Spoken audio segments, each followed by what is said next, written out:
მოგესალმებით მეგობრებო.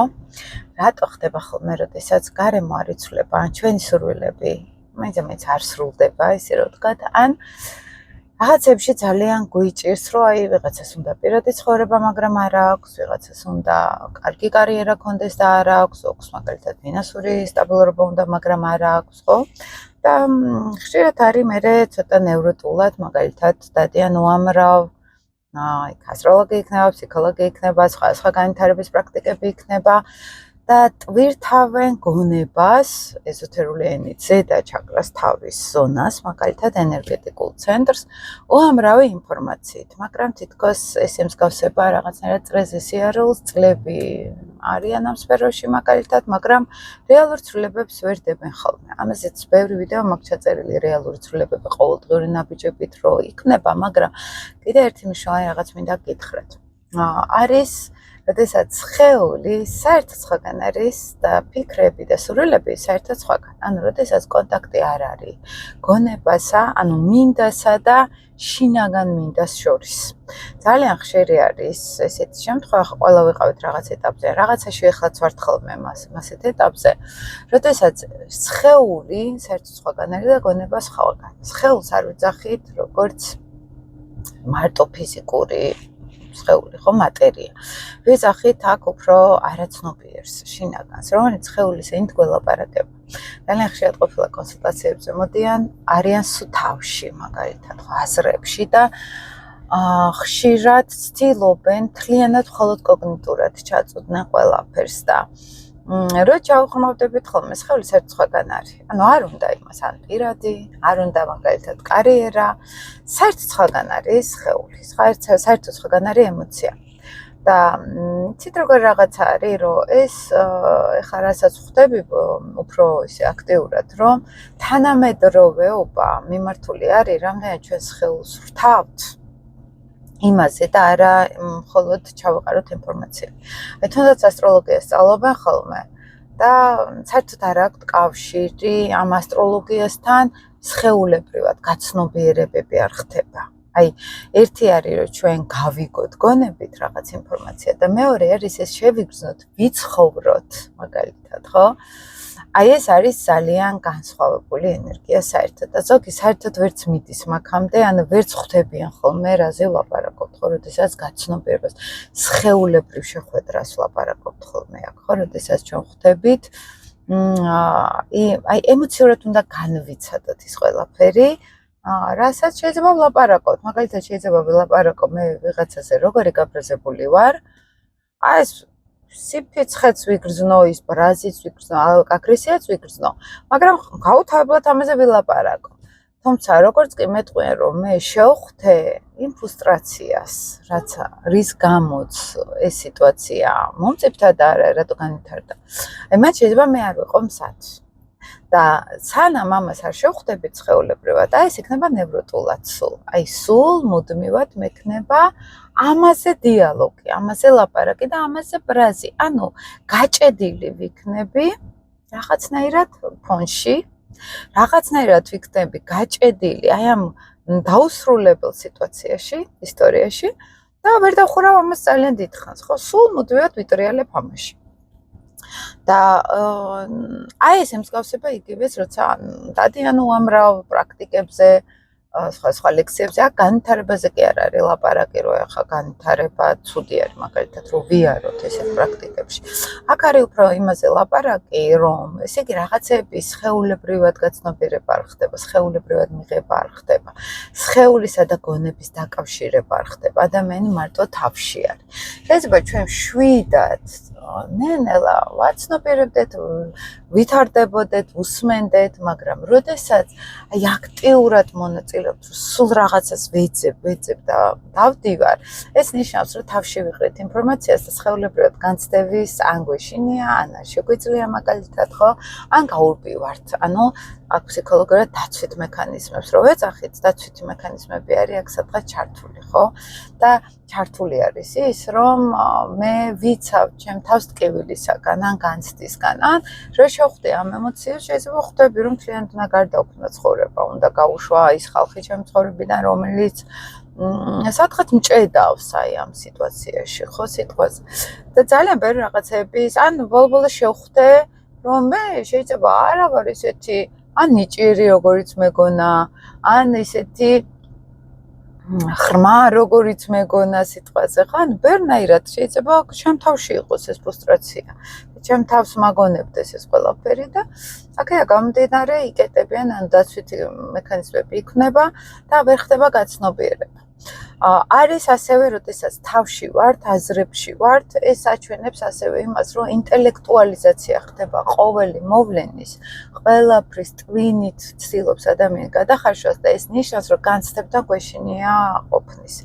განცდები აქ იგულისხმება, რომ სხეულს შევეხოთ, ნამდვილ სურვილებს შევეხოთ. ანუ როგორ არის იცით, თუნდაც გეშტალთერაპია ამბობს, რომ ყველა ადამიანის მთლიანად ყველანაირი მოძრაობა ეს არის მისი დაუკმაყოფილებელი სურვილები. ანუ არის რაღაცა გეშტალტები, რომელიც უნდა დაიხუროს, რომელიც უნდა დავიკმაყოფილოთ ეს სურვილი და წავიდეს, მერე უკვე ფონში გადავიდეს, ხო? არის მომენტი, როდესაც უნდა მივხვდი რა მინდა, დაიწყო იქ აღზრნება, წამოვიდა ემოცია და ყველაზე მაღალი არის ენერგია, ხო? ამ პროცესში და მე ჩავკეტე ეს, იმიტომ რომ სადღაც გამოცდილებაში მქონდა, რომ იქ დაცვითი მექანიზმები ჩამერთო, რომ არ შეიძლება ან ინტროექტები შემოვიდა აქ მაგალითად, რამაც ბევრი, დაცვითი მექანიზმი შექმნა და მე სადღაც გავიჭედე აღზნების პროცესში. ეს ნევროტულობა სადღაც ამას ნიშნავს, რომ მე გავიგე რამე და მაგრამ არ შეიძლება. და ადამიანი მუდმივად ბლოკავს ამ რეჟიმს. ოღონდ გავიგე მართლა კი არ ესმით რა გვინდა. აქ იმაზე კი არ არის. ანუ სურვილი წარმოიშვა. აი რაღაც, მაგალითად პირადი ურთიერთობა მინდა, კარიერა მინდა სიტყვაზე, ან მეგობრები მინდა მყავდეს, ან სოციუმთან ვიყო, ან ცნობიერი მინდა გავხდე მაგალითად, ან პირიქით მინდა ყველამ თავი დამანებოს სადღაც, ხო? ან მინდა რომ არ მუშაობდე და ვიყო ისე, ხო, სიტყვაზე. ანუ ძალიან ბევრი ესეთი რაღაც არის, თუმცა მაგის უკან კიდევ სხვა რაღაცები არის.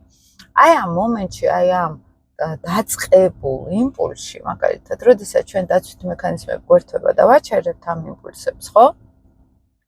აი აქ ხდება როგორ რაღაც, იცით, ვიჭედებით, აი ამ პროცესში, არც იქით მივდივართ, არც უკან მივდივართ და ნევროტულად შფოთვაში სულ რაღაცას ვეძებთ. ცენტრში ვეძებთ გამოსავალს, აი ამ სურვილებში, რომ გავერკვეთ და დავკმაყოფილოთ ეს სურვილები. აი თუ მაქვს მაგალითად კარიერის სურვილი, მან შეიძლება ძალიან ბევრი პრობლემა არის იქამდე მისასვლელად, რომელსაც მე არაცნობიერად მგონია რომ მზად არა ვარ. ან არაფერს არ ვაკეთებ ამისთვის. იმიტომ რომ იქ ვიღაცა მეუბნებოდა რომ ესე არ შეიძლება, ინტროექტებით გავივსე მაგალითად და ასე შემდეგ და მე ეს ამ მაქვს ახლა სქემას გიხსნით, როგორ მუშაობს, თავში რატო ვარ ხოლმე, როგორც წესი და ბევრი რაღაც გვიშლის ხელს რომ არ შევხვდეთ რეალობას. და აქედან გამომდინარე ირთვება აზრებში ყოფნა, მთლიანად დიალოგში ყოფნა და სხეულს არ ხვდებით, იმიტომ რომ იქ რო შევხვდეთ რაღაცების გადალაგება მოგვიწევს. ამიტომ არიან ხოლმე, ზოგჯერ კონსულტაციას როგორც იცით, იბრძვის ადამიანი თითქოს ამ დროს მოდის, რომ მინდა რომ გარდავიქმნა, მინდა რომ რაღაცა შევიცვალო, მაგრამ მისი სხეული მთლიანად ბლოკავს თავს. ანუ არ ჩერდება არც ერთი წამი ემოციაში. არ ხვდება თავის თავს. და პირიქით, ერთი გონება ამბობს, რომ მე მინდა რაღაცის გაცნობიერება. სხეული ისევ იგივე შეაბრუნებს, ხო, სადღაც რომ არ მინდა ამის გაგება, ხო? და კიდევ უფრო ღრმად რო შეხვდეს და მართლა რეალურად სხეულს რო შეხვდეს, ხო? ადამიანი. იქ იპოვის უკვე გამოსავალს და ხშირად ხდება ხოლმე თერაპიულ პროცესში, რომ როცა იპოვის ადამიანი გამოსავალს, ისეთი მშვიდდება, ისეთი წყარდება, უკვე ხდება მომავალი შემოდის ფოკუსში. ანუ პერსპექტივაში შემოდის ის, რომ მე მაქვს უნარი მომავალი შევცვალო. ესე იგი, მე ამ გაჭედილობიდან გამოვიდე. აი ამ რუტინაში, აი ამ ციყვის ბორბალთან ერთად, ციყვი და ბორბალი ერთად რომ მუდმივად ტრიალებს, აი აქედან შემიძლია მე გამოვიდე. ანუ დაუკმაყოფილებლობის, ან აკრძალვების პროცესიდან შემიძლია გამოვიდე. და აქედან ხდება ხოლმე რეალური მკურნალობას რო ვეძახით. ისე, აი უბრალოდ თავში ასტროლოგიის ცოდნას, ფსიქოლოგიის ცოდნას, ეზოთერული მიმდინარეობის ცოდნას არანაირი აზრი არ აქვს, როგორც წესი, იმიტომ რომ რეალური მკურნალობა იქ არ ხდება. ანუ ეს ფილოსოფია, ფსიქოლოგია, როგორც ის გარე სამყაროზე არის ასევე მიმართული. აი თუნდაც ფილოსოფია მთლიანად აი სამყარო როგორ არის მოწყობილი, ხალხი როგორ არის მოწყობილი, მაგრამ არის ემოციური კონტაქტი საკუთარ თავთან, როდესაც საერთოდ აღარ გვაინტერესებს უკვე სამყარო და ჩვენ თავში ბრუნდებით შინაგანად. და ჩვენ თავი ხდება მთავარი სამყარო და იმის კვლევას ვიწყებთ. აი აქ ხდება ნამდვილი კურნალობა და რეალური ნაბიჯების გადადგმა ცვლილებებისკენ. სანამ ემოციურად არ გამოვიტირებთ, ჭყალებში ვამბობ, იმ ფრუსტრაციებს, არ მოვიხსნით დაცვით მექანიზმებს და არ შევხედავთ აი სხეულის მეშვეობით, ოღონდ უკვე შინაგანად სხეულის მეშვეობით, ესე იგი იმისკენ ვარ გონიაში ვარ და აი არ თავდება ამ სამშენებლო კოლონების მოკლედ აი არ და ისეთი ლამაზი ადგილი იყო და აღარაფერი აღარა ჩანს, სულ შენობები არის აქ და სულ ტრეილერები და ისინი მოკლედ გადავხვიე ნერვები მეშლება ხოლმე ცოტა ხო და აი ზუსტად ეგ მომენტი არის რომ როდესაც რეალური მკურნალობა იწყება, რეალურად შეხვედრა ხდება, თორე ესე შეგვიძლია აი ჩემთან მოდიან ხოლმე 10 ასტროლოგი მოვიარე და რამდენი ხანია თერაპევტთან დავდივარ მაგალითად და ანუ არაფერმა არ მიშვა. ზოგჯერ არის რეალურად თერაპევტების პრობლემაც ხოლმე, ზოგჯერ არის დაცვითი მექანიზმები. იმდენად ძლიერად, რომ ადამიანს არ შეუძლია ემოციას შეხვდეს.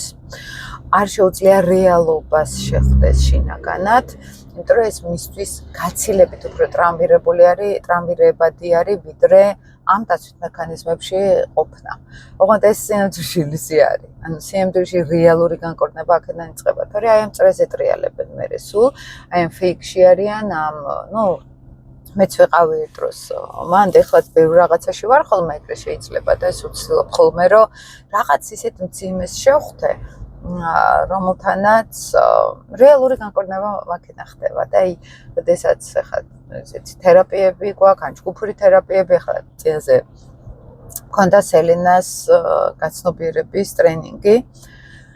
ესე იგი ეს ტრენინგი, ამ ტრენინგზე იყო ბევრი მოთხოვნა. კიდე ჩავნიშნე ახლა 21-ში ივნის ეს ტრენინგი და იმდენ მომწერა რომ კიდე 28-ში ჩავნიშნე და ყველა შეივსო.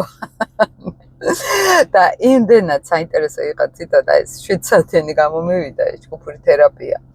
და ყველა გადის აბსოლუტურად სელენა ლილიტის ღერძზე. ახლა ჩემთან მოდიან ხოლმე ნაკლებად რო ეს დაცვითი მექანიზმები და ეს ჩაკეტილობა ინტელექტუალიზაციაში, ესეთები უფრო ფსიქოანალიზში მიდიან მაგალითად, ან სხვა მიმართულებას ჩემთან მოდიან უფრო აი მთლიანად გახსნილი, საკუთარ თავთან კონტაქტის სურვილის ადამიანები და ამ ჯგუფურ თერაპიებში თვითონ ხედავდნენ, როგორ გადიოდა ხალხი ძირითადად ამ ღერძზე. ან ჩვენ თუ რამე გვაწუხებს, ეს არის, ასტროლოგიური ენით სელენა ლილიტის ღერძი, ხო?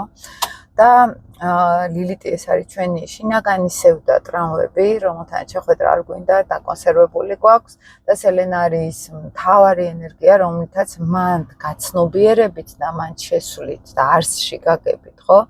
სხეულებრივად ვიწყებთ განცდას და ვერევით ამ ლილიტის ენერგიას. და ეს აი ფაქტიურად ჯადოქრობას ემსგავსებოდა ხოლმე, ზოგჯერ იყო გამოტირება ძლიერი, ზოგჯერ იყო შეხვედრა ამსებდა და შეიძლება არ ვიტიროთ, მაგრამ რო უყურებ ადამიანს და აი სიტყვები, რაღაც სიტყვები მაგ გამოყენებული და აი უცებ რო შეხვდება ამას და მთელი შენც რო გრძნო მთელი სხეულით, რომ მან მოახერხა ამ თავის მიტოვებულ ნაწილთან შეხვედრა. და აი ამ მიტოვებულ ნაწილთან კონტაქტით, აი ამის შეგრძნებით, ხო? რეალური ტრანსფორმაცია იწყება. იმიტომ რომ საკუთარ თავთან ამ მიტოვებულ გატეხილ ნაწილებთან შეხვედრა რეალური მკურნალობა არის.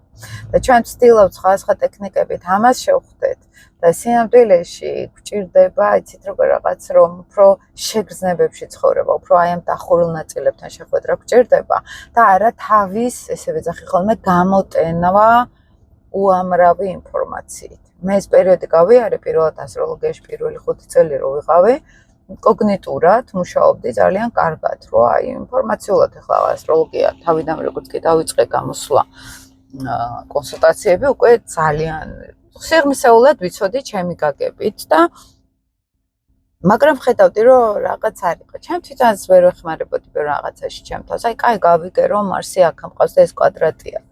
აი, მე როგორ ვასწორებ? მე რას შვები, ხო?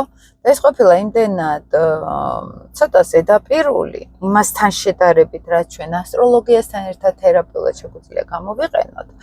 რომ საერთოდ ხანერად ამანახა მე ფსიქოლოგიის შერწყმა ასტროლოგიასთან რეალური ტრანსფორმაცია როგორ ხდება. და აი ამ გატეხილ ნაწილებთან შეხვედრა და ეს ბევრად სწრაფად ხდება ხოლმე ასტროლოგიური თერაპიით, ვიდრე ჩვეულებრივი ფსიქოთერაპიით. ახლა ხო გეუბნებით ერთ სეანსში შეგვიძლია ხოლმე გავიაროთ ნახე 1 წლის თერაპია ლამის და აი ყველაზე საინტერესო იყო ხოლმე ჩემთვის წარმოიდგინეთ როგორ რაღაც არის იცით აი ევოლუციური ნახტომი ფსიქოლოგიაში, ასტროფსიქოლოგიაში, ეზოთერიკაში შევხედოთ. ჩვენ გვჭირდება ენერგეტიკულად რაღაცა ნენელა ევოლუცია, ხო? რომ აი მაგალითად თუ არასოდეს ჩემ შინაგან სამყაროსთან არ მქონია კონტაქტი, ჩემ მესთან არ მქონია, ხო ნამდვილ უზენაეს მეს რო გულისხმობ ცელენას ენერგია, რომელიც რეალურად ფსიქოლოგიაში ბრმად შევდივართ, არ ვიცით იმ ადამიანს ავთენტური მე რა არის და ოდნავ აქეთ იქით უახლოვდებით. ოღონდ სინამდვილეში თავარი ბირთვის დატრიგერებას ვერ ვახერხებთ ჩვენ. მეც მქონია ეგ თუნდაც ყველა თერაპევტს იმ თავარს ვერ ხვდებოდნენ, რომ ცოდნა უნდა ამას უსხვა, ხო? და მე თერაპიული პროცესი უკვე ჩემით რო ჩამერთია მეთქე რომ დამინახავს ეს ყველაფერი მე თვითონ გავსულა რამ სელენას ენერგიას რო ვეძახით და აი როდესაც თერაპიულ პროცესში უკვე მისულართ აქ ხო აი ამ ნამდვილ ბირთვთან შეხვედრა რო ხდება და აი ადამიანი მე რომ წერს რომ აი ხა გავიგე უკვე რა მაწუხებთ ამდენ ხა ვის ვეძებდი და რას ვეძებდი ხო და აქ შეხვედრა ეს არის ტკივილთან გავლის შედეგი ხო ამ ნამდვილ ავთენტურ მასთან. იმხელა ენერგია მოდის მე, იმხელა სისუფთავეც მოდის შინაგანი ენერგეტიკული და ეს გვაძლევს მე საშუალებას იმ გატეხილ ჩვენ ნაწილებს, სევდებს შევხვდეთ, ხო, გარკვეულწილად და რეალური მკურნალობა აქ ხდება და ამდენს მოუწერია მე რომ აი ახლა უბრალოდ ცნობის მოყარებით ვერთვები სადღაც ისე 1000-ში ერთხელ აღარ ამაქვს ფოთვითი ინტერესი რაღაცა გავარკვია, ხო? და აქედან არის ასტროფსიქოლოგიის კურსიც მე რომ დავიწყე თერაპიული კურსი მივხვდი რომ ეს საერთოდ ახალი რამ არის ასტროფსიქოლოგიაში და ზოგადად ადამიანების ფსიქოემოციურ კურნალობაში ბრჭყალებში ვეძახი ახალი სიტყვა არის ამ ფორმის ასტროლოგია რომელიც უფრო თერაპიულად არის მიმართული ადამიანზე და არა უბრალოდ უთხრათ ადამიანს რომ ეხა გათხოვდებიან აქ ფული გექნება და ეხა ესეთი რაღაცა ანუ გაცილებით სერიოზული იარაღი არის ეს. მე რასაც ვასწავლი ახლა კურსი მექნება 2 აგვისტოს კიდევ ახალი ასტროფსიქოლოგიის და ამ მეთოდს ვიყენებ მე ძირითადად უკვე თერაპიულ პროცესში როცა მოდიან ხოლმე კონსულტაციაზე ჩემთან, იმიტომ რომ ამ მეთოდით რეალურად ჩვენ შეგვიძლია აი იმდენად სწრაფად მივიღოთ ის შედეგი, თუნდაც ახლა რომ გეუბნებით რომ აი ამ ნაწილებს რო შეხვდა ადამიანი და თავის უზენაეს მეს ან მარტო ტრამვას კი არ. იქ ძლიერ მხარეს ვხვდებით. ეს არის აქ მნიშვნელოვანი, რომ უბრალოდ ტრამვას თუ შეახვედრე ადამიანი იმ ძლიერი ენერგიის გარეშე ის ცოტა დაინგრევა. და აქ მნიშვნელოვანია რომ გაახსენო რეალურად ვინ არის. ანუ მისი სულიერი ვიბრაცია გააძლიერო, გაახსენო მისი ავთენტური ბირთვის სულის, ხო? და მე ის უკვე ზედა სურათიდან ეს აღარ ხდება ისეთ რკინული და მნიშვნელოვანი, ხო? ეს ლილიტური ჭრილობები ესე რომ ვიძახით, ხო? და აქ იმხელა გაცნობიერება აქვს ხოლმე მეც ჩემი კუთხითაც იგივე მაქვს გავლილი, ხო? ახლა ისეთ რაღაცას არ ვაკეთებ, რაც მე თვითონ არ მაქვს განცდილი და გავლილი. და აი ამ პროცესში როცა ნენელა მივდივართ, ხო? ამ გაცნობიერების გაძლიერების კუთხით. აი მან ხდება რეალური მართლა სულიერი შინაგანი ღერძის პოვნა. აი რა არის ჩვენი ნამდვილი შინაგანი ღერძი, რასაც უნდა დავეყრდნოთ, ანუ საკუთარ თავის ღერძს პოულობთ ამ დროს. და აი ეს არის მხოლოდ შესაძლებელი უფრო თერაპიული პროცესით, როდესაც თავიდან ჩამოვდივართ ცხელში, ყოფილა რომ აი თავში არის ადამიანი და ნენელა ენერგია ქვევით რო ჩამოგვაქვს, იმიტომ რომ არა კონტაქტი ამ ქვედა ენერგიებთან ადამიანს, მარტო თავში არის, მარტო აზრებში არის, მარტო ინფორმაციაში არის და ეს რეალურად აი თუნდაც ენერგეტიკული ცენტრების კუთხით არაფრის მომცემი არ არის უბრალოდ. ყველაზე კარგი არის ეს ერთად რო არის შერწყმული სხეულთან კონტაქტი და ამის მერე გაცნობიერება და ეს კოგნიტურად ამის გადმოტანა და დაგეგმა შემდეგ რაც ვაკეთებ, რა ჭირდება სხეულს, რა ჭირდება ჩემს სულიერ შინაგან მეს უკვე ქმედებებში როგორ შევცვალო ჩემი ცხოვრება, აი ეს შემდგომი პერიოდი არის. არა მთავარი და დასაყრდენი. აი ეს არის მთელი პროცესი აქვს და ძალიან მნიშვნელოვანი არის აზრებიდან ჩამოვიდეთ ემოციებში, შეგრძნებებში, სხეულში, ესე რომ ვთქვათ. და ერთად ვამუშაოთ ეს ყველაფერი. თორე ცალ-ცალკე ეს არის ნევროტოლოგია, ეს არის ჩვეულებრივი შფოთვა და ხშირად უყურებ ხოლმე, რომ აი ადამიანი ისე ჩქარობს, ისე შფოთვაში არის, სიმშვიდე არა აქვს, ღერძი არა აქვს შიდა. და აქ ზოგჯერ არის ხოლმე ცოტა ხანგრძლივი პროცესიც გასავლელი, რომ აი ამ ღერძთან, ნამდვილ სუფთა ღერძთან შეხვედრა მოხდეს ხოლმე და დამშვიდება მოხდეს და აქ თავარია ხოლმე რომ აი ამ თავიდან გადავიდეთ შეგრძნებებში და რა გვიშლის ამ შეგრძნებებში ხელს ესეც უნდა მივხვდეთ მე ხო დაცვით მექანიზმები რა გვაქვს აი იმას მოპრუნალოთ ნენ მაგალითად ეს მინდოდა მე თქვა თქვენთვის ცოტა ესეთ არის ძალიან მომინდა ახლა გაზიარება ამ ყველაფრის არ მქონდა გათვლა ჩართვის ეხლა გარბივარ ბორდზე წყალში უნდა შევიდე კარგად შორს ვიფიქრობ ყველაფერზე. ხო და რაღაცა ძალიან მომინდა გადასვლამდე თქვენთან გაზიარება აი ამ ყველაფრის, იმიტომ რომ ყოველდღიურ კონსულტაციებზე იმდენი მასალები მიგროვდება, იმდენი ეს წმუნდები იმ თეორიაში, რომელიც დაახლოებით 10 წლის წინ წარმოიშვა ჩემში, რომ მივხვდი როგორ მუშაობს სისტემა, შემთხვევით აღმოვაჩინე, ესე რომ ვთქვათ, აი ამ სიღრმეში და მინდა ხოლმე სულ გაგიზიაროთ და ძალიან ბევრი მეუბნება, რომ აი როცა ინდივიდუალურ თერაპიებზე მოდიან ხოლმე ჩემთან, აი ახლა მივხვდი, რას ამბობდი ამდენი წელი თურმე. იმიტომ რომ ერთი არის თავში გავიაზროთ სქემა, მეორე არის შეგრძნებებში ვიცხოვროთ ეს. სხეული შეხვდეს ამ ემოციას და გაცნობიერდეს, აი გადავყლაპოთ და მოვინელოთ, ხო ასიმილაცია მოვახდინოთ ამ ინფორმაციის, აი კიდე სულ სხვა არის და აი მე უფრო ამ კუთხით მივდივარ ხოლმე, იმიტომ რომ ხოლმე კოგნიტურად ჩემზე კარგად ვინცოდა კოგნიტური დამუშავება ინფორმაციის, მარტო თავში ვიყავი წლების განმავლობაში და კიდე უფრო მძიმდებოდა ხოლმე ჩემი აი ძიება, იმიტომ რომ რაღაცას ვერ პოულობდი, იყო რაღაცა მნიშვნელოვანი, რომელსაც ვერ ვხედავდი და ამ სისტემამ უფრო დამანახა ეს ყველაფერი.